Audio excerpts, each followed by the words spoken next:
नमस्कार, देश देशांतर में आपका स्वागत है। मैं हूं कुर्बान अली। सिखों के 10वें गुरु श्री गुरु गोबिंद सिंह का आज 350वां जन्मदिन है। आज ही के दिन 1666 में पटना में उनका जन्म हुआ था। गुरु गोबिंद सिंह बचपन से ही बहुत ही ज्ञानी, वीर, दया, धर्म की प्रतिमूर्ति थे। उनकी बहादुरी के किस्से आज भी लोगों के दिल दिमाग पर कायम हैं। गुरु गोबिंद सिंह जी कहते थे कि जिस हाथ ने कभी कोई सेवा न की हो, जिसने कोई काम न किया हो, जो हाथ मजबूरी से मजबूत न हुए हों और उनमें गांठें ना पड़ी हों, मैं उसको पवित्र नहीं मान सकता। 33 बरस की उम्र में गुरु गोबिंद सिंह ने 13 अप्रैल 1699 को खालसा पंथ की स्थापना की। गुरु गोबिंद सिंह न केवल एक महान योद्धा बल्कि एक महान कवि और लेखक भी थे। गुरु गोबिंद सिंह को केवल गुरुमुखी का ही नहीं बल्कि कई भाषाओं का ज्ञान था। उन्होंने 17 रचनाएँ लिखीं जो दशम ग्रंथ का हिस्सा हैं। इन 17 रचनाओं में से केवल एक पंजाबी में है, बाकी हिंदी, ब्रज, फारसी, भोजपुरी और अन्य भाषाओं में है। उन्होंने अपनी रचनाओं में ब्रज भाषा के शब्दों का बड़ी खूबसूरती से इस्तेमाल किया। उन्होंने फ़ारसी में ज़फ़रनामा लिखा। ये साहित्य का एक अद्भुत नमूना है। कहा जाता है कि उनके दिल में दलित और गरीबों के लिए भी बड़ी जगह थी। निम्न जाति के लोगों को, जिन्हें समाज तुच्छ समझता था, गुरु गोबिंद सिंह ने अमृत छकाकर सिंह बना दिया। आज भी गुरु गोबिंद सिंह पिछड़े समाज के लिए प्रासंगिक हैं। देश देशांतर में आज बात गुरु गोबिंद सिंह के योगदान और उनके महत्व की। इस चर्चा में मेरे साथ हैं दिल्ली स्थित भाई वीर सिंह साहित्य सदन के निदेशक और सिख धर्म के जानकार डॉक्टर मोहिंदर सिंह, जेएनयू में समाजशास्त्र के प्रोफेसर एस जोधका और गुरु तेग बहादुर खालसा विश्वविद्यालय में प्रोफेसर डॉक्टर वनीता हमारे साथ यहाँ स्टूडियो में जुड़ रही हैं। और साथ ही हमारे साथ फ़ोन लाइन पर चंडीगढ़ से होंगे गुरु नानक देव विश्वविद्यालय के पूर्व कुलपति प्रोफेसर JS ग्रेवाल। आप सभी का स्वागत है। शुरुआत मैं मोहिंदर सिंह जी आपसे करना चाहूँगा कि 350 बरस बाद आज हम जिस शख्सियत को याद कर रहे हैं, जिसका जन्मदिन पूरी दुनिया में धूमधाम के साथ मनाया जा रहा है, आपकी नज़र में गुरु गोबिंद सिंह जी की क्या प्रासंगिकता है, क्या रेलिवेंस है? वो एक बात उनकी बड़ी साफ है कि उन्होंने एक ऐसे समाज की रचना की जिसमें पूरी बराबरी थी। जिन बातों की आज कर रहे हैं कि कास्टलेस सोसाइटी, उन्होंने जो अमृत छकाया तो एक बड़ा काम हुआ कि पहली बार जो 5 प्यारे थे उनमें 4 जो थे 100 कार्ड लो कास्ट से थे, तो एक प्याले से, एक बाटे से अमृत छक कर सब बराबर कर दिए। जो अब कास्ट की बात करते हैं, उन्होंने कास्ट सिस्टम ख़त्म कर दिया कि सब के नाम सिंह है, सबका फादर एक है। तो ये जो डिस्टिंक्शन है जो कास्ट की, ये गुरु साहब ने आज से 350 साल पहले ख़त्म कर दी। ये बहुत बड़ी उनकी अचीवमेंट है जी। इस वक्त हमारे साथ फ़ोन लाइन पर प्रोफेसर JS ग्रेवाल साहब भी जुड़ चुके हैं। स्वागत है ग्रेवाल साहब। हम बात कर रहे हैं गुरु गोबिंद सिंह की। उनका आज 350वां जन्मदिन मनाया जा रहा है देश में, दुनिया में। आज आप उनको किस रूप में याद करना चाहेंगे? क्या रेलेवेंस है गुरु गोबिंद सिंह जी का आज के दिन?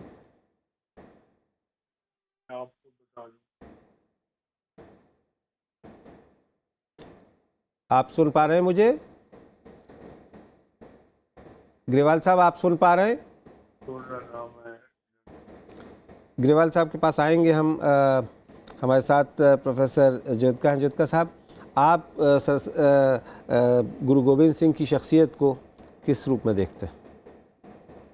वो एक जो पिछले 350 साल की जैसे बात करते हैं, उसमें एक नई तरह की कम्युनिटी का डेवलपमेंट हुआ है, विकास हुआ है। आज जो है, जो एक सिख कम्युनिटी जिसको कहा जाता है, उसकी एक ग्लोबल प्रेजेंस है। उनका नंबर, हालांकि दुनिया की आबादी में देखा जाए तो सिख कोई बहुत बड़ी कम्युनिटी नहीं है, लेकिन अपने आप में उनका जो कॉन्फिडेंस है, उनकी जो एबिलिटी है, एंटरप्रेन्योरशिप है और डाइवर्सिटी है, एक मोबिलिटी है, पूरे के पूरे उनका देखिए एक सिख इतिहास का एक अपना एक बड़ा इंटरेस्टिंग है। गुरु नानक से लेकर गुरु गोबिंद सिंह जी तक हर कोई घुमक्कड़ था। वो घूम के कभी एक देश के एक हिस्से में, फिर आज की जो दुनिया है उसके भी हिसाब से देश को क्रॉस करके वो मक्का तक जाते हैं, इधर उधर जाते हैं। गुरु नानक देव जी, फिर गुरु गोबिंद सिंह जी देखिए, वो हालांकि पंजाब से हैं ओरिजिनली, लेकिन उनका जन्म होता है पटना साहब में और उसके बाद नंदेड़ में उनका निधन होता है। तो एक अजीब किस्म का, एक इंटरेस्टिंग किस्म का एक नया आंदोलन शुरू होता है, और जिसको अगर आज के संदर्भ में देखा जाए तो हम उसको आधुनिक तरह की एक समाज जैसे बनाने की कोशिश की जा रही है। जैसे इन्होंने कहा कि एक जाति को लेके उन्होंने एक बड़े एक्सप्लिसिट तरीके से सिर्फ क्रिटिसाइज नहीं किया, नए तरह के इंस्टीट्यूशन जो सिख गुरुओं ने बनाए। तो इन सेंस जो सिख मानते हैं कि गुरु गोबिंद सिंह जी ने उनको एक फाइनल टच दिया, उसके बाद जो है गुरु ग्रंथ गुरु बन जाता है, और वो एक किस्म का हमारा जो फाइनल जो एक अथॉरिटी हैं हर चीज़ के लिए, वो गुरु गोबिंद सिंह ही हैं। जी डॉक्टर वनीता, आप ख़ुद पंजाबी की शायर हैं, आपका उस पर काम भी है। गुरु गोबिंद सिंह की जब हम बात करते हैं तो पता चलता है कि उन्होंने बहुत सारी शायरी भी की है, किताबें भी लिखी, 17 रचनाएं हैं, और जिनमें से सिर्फ महज एक पंजाबी में है, गुरुमुखी में, बाकी वो ब्रज में है, फ़ारसी में है, हिंदी में है, भोजपुरी में है और ज़ुबानों में है। तो मैं आपसे जानना चाहूँगा कि ये जो गुरु गोबिंद सिंह की एक पर्सनैलिटी है एक साहित्यकार के रूप में, उसे आप कैसे देखते हैं? जनाब, आप देखें कि गुरु गोबिंद सिंह जी के बारे में 3 सदियों से बहुत कुछ कहा जा रहा है। चुनांचे वो 42 वर्ष की उम्र में तो अकाल चलाना भी कर जाते हैं। मैं तो हैरान होती हूँ, और उनको 2 रूप में मैं देखती हूँ, संत के रूप में और सिपाही के रूप में। संत के रूप में शास्त्रों, जैसे आपने कहा कि साहित्य उन्होंने बहुत सृजन किया जी, तो वो उनका शास्त्र का रूप था। साइमल्टेनियसली वो शस्त्र के रूप में भी देखे जाते हैं, तो इसलिए ही उनको साहिब कमाल संत सिपाही हम मानते हैं। संत इसलिए कि जो हमारे सिखों में 9th गुरु तक जो प्रथा थी, वो भक्ति, भजन, बानी सृजन, एक हार्मनी क्रिएट करने वाली थी, और गुरु साहिब के पास भी वही आइडियोलॉजी थी। लेकिन एक जो समय की ज़रूरत, नीड ऑफ द टाइम थी, वो यही थी कि सब तरफ क्योस था, हमलावर जो जुल्म कर रहे हैं और जो मासूम लोग हैं उन पे कर रहे हैं। तो ये उनके मन में एक शास्त्र जो उठाने हैं ना, शस्त्र उठाने शास्त्रों के साथ, ये दोनों एक ही में, एक ही सिक्के के दोनों पहलू मानती हूँ। क्योंकि उनके लिए जब वो अपनी बानी सृजन भी कर रहे हैं तो लिखना, बानी सृजन करना या शस्त्र चलाने एक ही रूप था जी, क्योंकि उसमें स्पिरिट एक ही थी कि हमने जो मजलूमों का शोषण हो रहा है, जिनको मारा जा रहा है, उनमें एक स्पिरिट क्रिएट करनी है।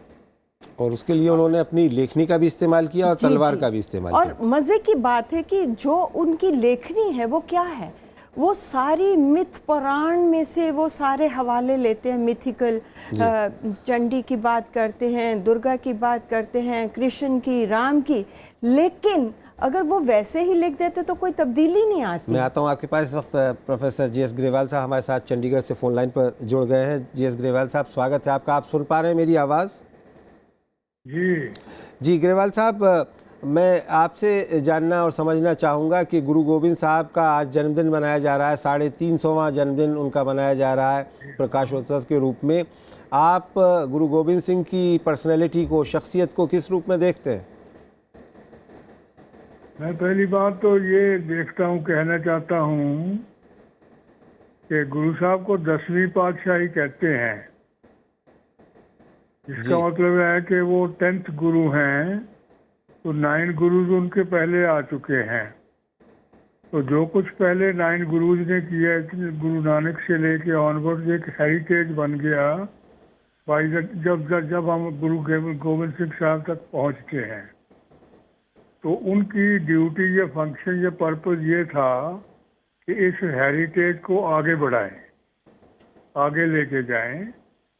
तो वो जो सिचुएशन बदल गई थी उसकी वजह से ख़ास तौर पर, क्योंकि 16th सेंचुरी में तो जो मुगल स्टेट है वो हॉस्टाइल नहीं थी जी, 17th सेंचुरी में हॉस्टाइल हो गई और कॉन्फ्रंटेशन हो गई। इसलिए वो हादसे हुए, जैसे गुरु अर्जन देव जी का मार्टरडम हुआ, गुरु तेग बहादुर जी का मार्टरडम हुआ, और जो मार्शल एक्टिविटी है गुरु हरगोबिंद की, वो भी उस पर हेरिटेज का पार्ट बन गई। तो ये जो बैकग्राउंड है वो सबसे ज़्यादा ज़रूरी है जाननी, ताकि हम ये देख सकें कि गुरु गोबिंद सिंह साहब क्या करते हैं और कैसे करते हैं, इस बदली हुई सिचुएशन को वो कैसे निपटते हैं। जी जीएस ग्रेवाल साहब, मैं आपसे ये भी समझना चाहूँगा कि जो इम्पैक्ट पड़ा इंडियन सोसाइटी पे, अभी ज्योतिका साहब ने बात की कि जो ये सोसाइटी थी उसको उन्होंने अपनी नज़र से किस तरह से एड्रेस किया। आप इस बारे में क्या सोचते हैं कि वो इस इंडियन सोसाइटी को, जो कि 5000 साल से पुरानी सभ्यता और संस्कृति कही जाती है, उसको किस रूप में वो एड्रेस कर पाए? तो मैं ये समझता हूँ कि इसके भी दो पहलू हैं। एक तो ये है कि उनके जो आइडियाज़ हैं या उनकी जो इंस्टीट्यूशंस हैं उनसे किस तरह के असर लिए और लोगों ने जो सिख नहीं भी बने। दूसरा है कि जो उनकी बात सुन के उनको परसुएड हो जाता है कि वो ये अच्छी बात कर रहे हैं, ये मुझे भी करनी चाहिए, तो फिर हम सिख कम्युनिटी की बात ही करने के लिए हमारे पास है इन्फ्लुएंस के लिए।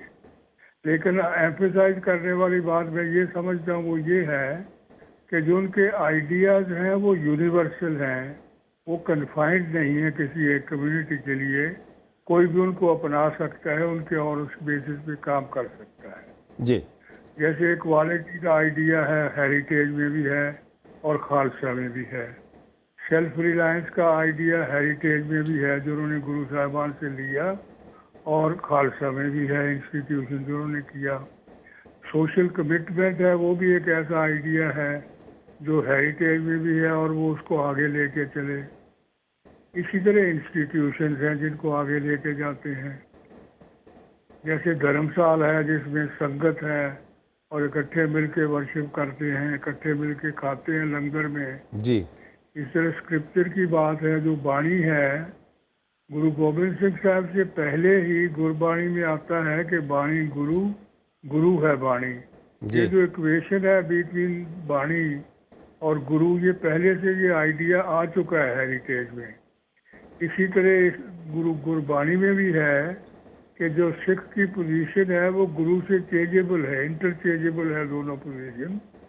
जब गुरु अंगद सक्सीड कर गए during the life time of Guru Nanak, तो गुरु बन गए और गुरु नानक उनके शिष्य हो गए। इस लिहाज से तो इंस्टीट्यूशन ऑफ द खालसा जो किया गुरु गोबिंद सिंह साहब ने, उसमें ये बातें आ जाती हैं। जी। प्रोफेसर ग्रेवाल रहें आप, हम आएंगे आपके पास दोबारा। प्रोफेसर जोधका, अभी महेंद्र सिंह जी ने कहा कि साहब उन्होंने जो खालसा पंथ की स्थापना की और जिस तरह से पिछड़ी जाति या दलित वर्गों के लोगों को उन्होंने सिख में कन्वर्ट किया, और तो एक तरह से कास्टलेस सोसाइटी की बात की। लेकिन आप चूँकि समाजशास्त्री भी हैं और आपका काफ़ी काम भी है पंजाब में, हम आज भी ये देखते हैं कि जो अपर कास्ट सिख है वो उसकी एक अलग हैसियत है और जो मजहबी सिख कहलाते हैं वो अलग हैं। तो उस कास्टलेस सोसाइटी को बनाने में कितना सफल या विफल रहे गुरु गोबिंद सिंह? ये बहुत इंपॉर्टेंट क्वेश्चन है और इसके लिए मेरे को लगता है दो लेवल पे है।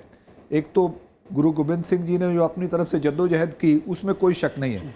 उन्होंने अपना पूरा फैमिली को वार दिया, जिस तरह से खालसा बनाया, एक कॉन्सेप्ट कॉमन ह्यूमैनिटी का पहली बार इस रीजन में उन्होंने दिया। लेकिन उसके बाद जो बात कर रहे थे कमिटमेंट की, या एक डिवोशन की बात है, या उस तरह का उन आइडियल्स को लेके चलना, वो उस समाज पे निर्भर करता है। उसमें राजनीति भी आती है, उसमें अर्थतंत्र भी आता है, उसमें इतिहास भी आता है। वो आज के लोगों की जिम्मेदारी है कि आप किस तरह से उस समाज को बनाएंगे, किस तरह से आप अपने हितों को ज़्यादा ज़रूरी समझते हैं और दूसरों के ऊपर अत्याचार करते हैं। तो इसकी जिम्मेदारी वो गुरुओं पे नहीं जाती। हम ये नहीं कह सकते। गुरुओं ने अपनी तरफ से बहुत एफर्ट किया, उन्होंने एक फिलसफा दिया, अपने आप अपनी ज़िंदगी कुर्बान की उसके लिए, एक मॉडल बन के आया। उनकी जो आइडियाज़ हैं, अभी भी जब खालसा की बात करते हैं वो कॉमन ह्यूमैनिटी की बात करते हैं। उसमें कोई किसी को मनाही नहीं है, चाहे औरत हो, मर्द हो, कोई भी ज़ात का हो, कोई कौम का हो, उसमें कोई किसी तरह कोई भी बन सकता है। ओपन रिलीजन है, कोई भी आ सकता है, उसमें किसी तरह का कोई रिस्ट्रिक्शन नहीं है। और जिस तरह से आपने स्ट्रक्चर इंस्टीट्यूशंस बनाए, आज भी आप गुरुद्वारे जाइए, किसी भी गुरुद्वारे जाइए, गोल्डन टेम्पल में जाइए, बंगला साहब में जाइए, आप जब वहाँ से निकलते हैं प्रसाद खाते हैं।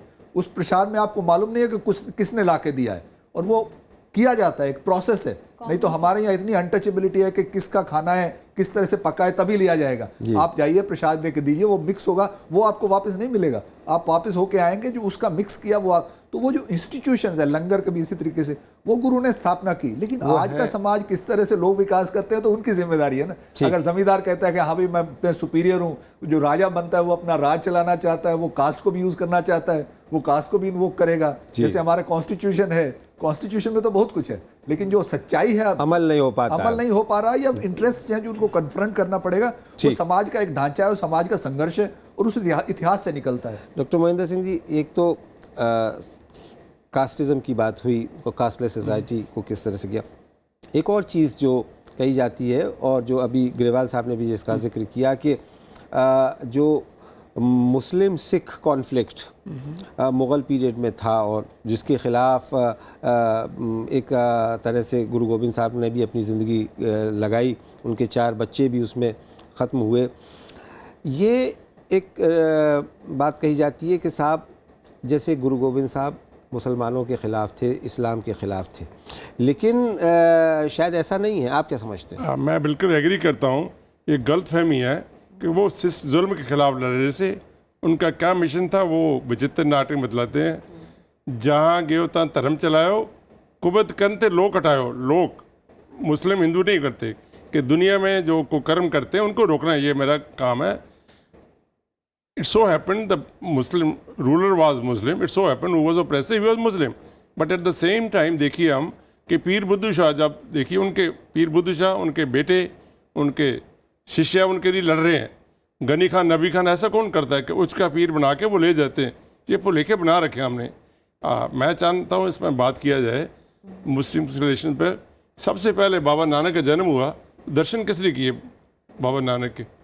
दौलता नाम की मुस्लिम दाई थी ना, माँ को तो बाद में बच्चा मिलेगा। तो मुस्लिम सिख रिलेशन ऐसे नहीं है, हमने पॉलिटिकल रीजन के कारण। लेकिन आज कुछ कोशिश की जा रही है उनको अप्रोप्रिएट करने की कि वो हिंदू सिंबल के तौर पे इस्तेमाल करना और मुसलमान के ख़िलाफ़। वो ऐसे हमेशा होता है, जो पॉलिटिकल जिसको सूट करता है ऐसे करते हैं, लेकिन हमें उनकी कुर्बानी पर जाना चाहिए ना जी। मैं I can wrongly interpret something, so when there is a difference between you and me, we should go to the source. Source is unifying. पहली बार हुआ है कि सब कास्ट को इकट्ठे किया उन्होंने, नॉर्थ साउथ ईस्ट सबको इकट्ठे किया।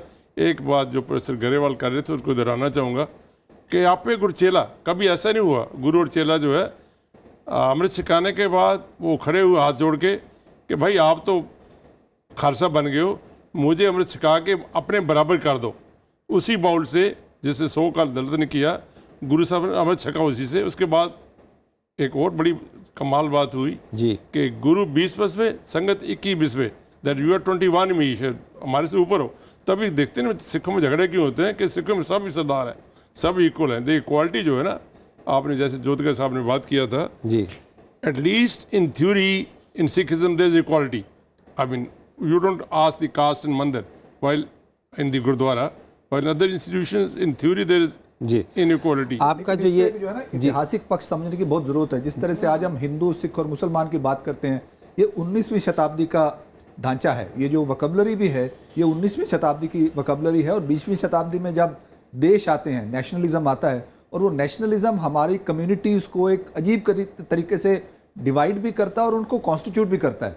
फिर आप उसी तरीके से एक दूसरे के बारे में, अपने बारे में सोचने लगते हैं कि ये मुसलमान है तो पाकिस्तान है, ये हिंदू है तो हिंदुस्तान है, और सिख है तो फिर वो, ये एक अलग किस्म का ढांचा है जो 19वीं शताब्दी में लेट 19th सेंचुरी में शुरू होता है और 20वीं शताब्दी में जाके ये अपना एक आकार प्राप्त करता है। और उसका वो उस मैं टाइम डॉक्टर वनीता आपके पास आऊँगा, लेकिन इससे पहले JS ग्रेवाल साहब, आप हमारे साथ बने हुए हैं।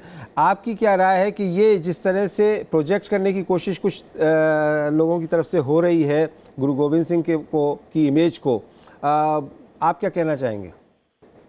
आप थोड़ा रिपीट करेंगे, मुझे सुना नहीं ठीक। जी, मैं ये कि आज के दिन जो गुरु गोबिंद साहब की इमेज एक तरह से पेश की जा रही है, उनको एक हिंदू आइडल के तौर पे बताया जा रहा है और उनको एक एंटी मुस्लिम वॉरियर और लीडर के तौर पर इस्तेमाल किया जा रहा है, इसके बारे में आप क्या सोचते हैं? वो तो गुरु साहब की अपनी राइटिंग्स में कई बार कई जगह कहा हुआ कि वो इस्लाम के खिलाफ नहीं है, मुसलमानों के खिलाफ नहीं है। वो एक्चुअली जो लड़ाई है, जिनके पास पावर है, पॉलिटिकल पावर है, ताकत, उनसे ही लड़ाई है ना। तो जो मुगल्स हैं वो जनरली वर्ड जो यूज़ करते हैं वो है तुर्क। अब तुर्क की इंटरप्रिटेशन जो ज़रूरी नहीं है कि हम मुस्लिम करें और मुगल करें टोटली। यानी जो गवर्नमेंट के साथ अगर नॉन मुस्लिम भी लगे हुए हैं तो वो भी इस कॉन्सेप्ट में कवर हो जाते हैं। तो वो जो लड़ाई है मुगल रूलर से है, ना कि मुसलमानों से। जी, बहुत शुक्रिया ग्रेवाल साहब। जी वनीता जी, आप कुछ जी, कहना चाह मैं रही इसी संदर्भ में मैं कहना चाह रही थी कि अगर उनके लिटरेचर को ही देखें, दशम ग्रंथ को देखें, तो उसमें भी जाप साहब में जब वो कहते हैं करीमन करीम हो, और उसी साथ में हिंदू में सच्चिदानंद भी उसको बोलते हैं, उसको वो जंत्र तंत्र भी बोलते हैं, राम भी बोलते हैं। तो उनमें ये बिल्कुल वो एक सेकुलर विजनर थे, उनके मन में कुछ भी सारे, उनके पौंटा साहब में 52 कवि थे और हर धर्म जात के लोग थे उनमें। मैं तो ये उनका इसी पे जो बैर था वो जुल्म के खिलाफ था। तो जो उस वक़्त हुकूमत थी वो जो ज़ोर जुल्म कर रही है उसके साथ बैर था। और वो अगर भाई कन्हैया जी जब जाते हैं तो दुश्मन की जो सारी मुग़ल फ़ौज है उसी में वो मरहम पट्टी कर रहे हैं और वो उनको दवाइयाँ देते हैं कि आप लो, इसकी और सेवा करो। इसी तो संदर्भ में एक मैं आपसे मिसाल है ये उनकी। सवाल करना चाहूँगा, क्योंकि इसका भी उल्लेख मिलता है कि कम्युनल हारमोनी के लिए भी उनकी का जो कलाम है, जो उनकी जी। शायरी है, वो काफ़ी, उसके बारे में ज़रा कुछ बताइए। हाँ, तो उन्होंने 36 राइटर्स भी रखे हुए थे 52 कवियों के अलावा पौंटा साहब की धरती पे। और वो जो उनकी लिखते हैं, वो जो राइटर्स भी लिखते थे, जो चाहे वो सारा सरसा नदी में सारा 9 मन जो ग्रंथ था वो डूब गया, लेकिन उसमें भी जो आइडियोलॉजिकली जो मैटर था वो भी यही सब कुछ था कि आप एक बिना भेदभाव के एक स्पिरिट पैदा करनी। एक्चुअली गुरु गोबिंद सिंह जी ने शस्त्र और शास्त्र से उस वक़्त के अवाम में शब्द की चेतना जगाई। अब उन्होंने एक ऐसा ह्यूमन बीइंग क्रिएट किया जो क्रांतिकारी हो हर सिचुएशन को देख के, और यही सब कुछ उनकी राइटिंग्स में भी मिलता है। ठीक, डॉक्टर महेंद्र सिंह जी, हम इस चर्चा के बिल्कुल अंतिम चरण में है। मैं आपसे आपकी अंतिम टिप्पणी ये जानना चाहूँगा कि आज जो देश में, समाज में हमारे जो चैलेंजेस हैं, जो चुनौतियाँ हैं, उनको डील करने में गुरु गोविंद सिंह जी का कितना महत्व है? गुरु गोविंद सिंह बहुत रेलेवेंट है आज, कि जैसे सुप्रीम कोर्ट ने जजमेंट दिया है कि आप धर्म के आधार पर, आप जात के आधार पर वोट नहीं मान सकते, तो गुरु साहब ने बोला मानस की जात सब एक ही पहचानबो। वो तुर्क की, हिंदू की, वो ऐसा नहीं डिफरेंस नहीं करते। देरा मस्जिद सोई, मस्जिद भी ठीक है मेरे लिए, मंदिर भी ठीक है, क्यों? सब खुदा का घर है। तो एक खुदा जो है उसको इंटीग्रेट करने के लिए, जैसे इंटरेस्टिंग बात है जो गुरु नानक साहब से शुरू होती है, पहली बार हिंदुस्तान की बात करते हैं, खुरासान खसमाना किया, हिंदुस्तान डराया। बाबर के खिलाफ जब आवाज़ उठाते हैं गुरु साहब जुल्म के खिलाफ, तो हिंदुस्तान शब्द मेरे ख्याल पहली बार गुरु नानक साहब यूज़ कर रहे हैं, इस्तेमाल कर रहे हैं। तो गुरुओं ने इंटीग्रेट किया। आज के ज़माने में, आज के दिन में जब हम कर रहे हैं, अच्छा रहेगा कि सोसाइटी को इंटीग्रेट करने के लिए गुरु साहब का जो बनाया, अच्छी बात है, बहुत लोग, लाखों लोग गए पटना साहब, पर उनका जो संदेश है उसका सब ज़बानों में अनुवाद करके लोगों के तक बांटना चाहिए। हमने कोशिश किया है भाई बीज सदन में, सबसे पहले एक सेमिनार कराया। ये जो हिंदी वाली किताब है, 25,000 किताब आज पूरे पटना शहर में फ्री में बांटी गई, ताकि जो बिहार के लोग हैं उसमें मान समझते हैं कि बिहार का पुत्र है। हमें इसमें इतराज़ नहीं होना चाहिए, गुरु गोविंद सिंह बिहार का पुत्र है, हमें इसमें खुश रहना चाहिए। और ये सिलसिला तो आप पिछले 50 साल से कर रहे हैं। जब 300वीं जयंती मनाई गई थी उस वक्त से ये सिलसिला चल रहा है शायद। ये अच्छा सवाल आपने रेज किया। जो पहली बार 1966 में 300 साल मनाया गया, तब बैलेंस था, balance between celebration and academic activities. एक गुरु गोविंद सिंह फाउंडेशन बनी जिसने ये किताब छपवाई है, बहुत किताबें छपाई। सबसे बढ़िया मुझे ये लगी, प्रोफेसर बान सिंह थे, प्रोफेसर पंजाबी यूनिवर्सिटी पटियाला में, प्रोफेसर हरबंस सिंह, हाँ जी, editor in chief of encyclopedia of Sikhism.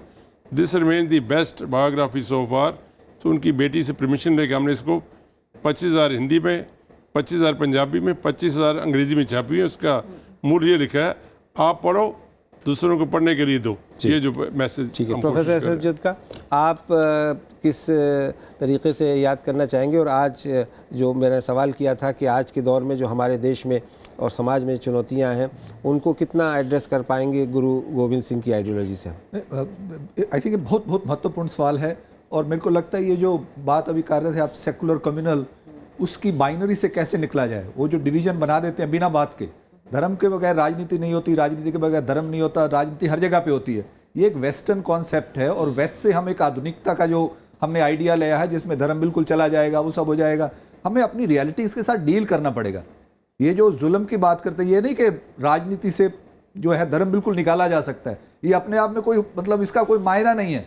अगर धर्म के नाम पे जुल्म होता है राजनीति के अंदर, तो जुल्म को कैसे लड़ा जाए? कैसे आप एक मानवता बनाएं जिसमें बराबरी हो, जिसमें प्रजातंत्र हो, जिसमें इन्वॉल्वमेंट हो, कोई ना ऊंचा हो ना नीचा हो, जो मानस की जात सब एक है पहचान वो, या जो कह रहे हैं गुरु और चेला एक ही जैसे हों। तो ये एक अपने आप में एक इक्वालिटी की जो वैल्यू है वो आधुनिक वैल्यू है, और उसको एक कहीं ना कहीं पे हम किस तरह से इंस्टीट्यूशनलाइज करें। और ये नहीं है कि आप उसको राजनीति को अलग करके, धर्म को अलग करके, जैसे एकदम से वो उसकी बाइनरी बना के वहां पे वो होना नहीं चाहिए। कैसे नहीं होना चाहिए? ह्यूमन बींग्स ही जाएंगे। अगर मैं पॉलिटिक्स में जाता हूं तो पगड़ी पहन के जाऊंगा, तो वो पगड़ी पहन के जाऊंगा तो मेरा एक अस्तित्व होगा।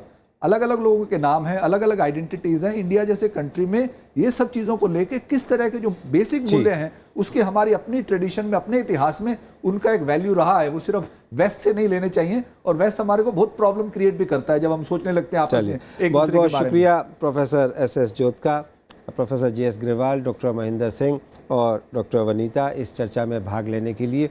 तो हम उम्मीद करते हैं कि गुरु गोविंद साहब ने 350 बरस पहले जो संदेश, बल्कि 300 बरस पहले, क्योंकि 350 बरस उनके जन्म को हो रहे हैं, जो मानवता के लिए संदेश दिया था वो सही मायने में, सही स्पिरिट में लोगों तक पहुँचे। इसी उम्मीद के साथ गुरु गोविंद साहब को अपनी विनम्र श्रद्धांजलि देते हुए देश देशांतर में मेरे साथ इतना ही। नमस्कार।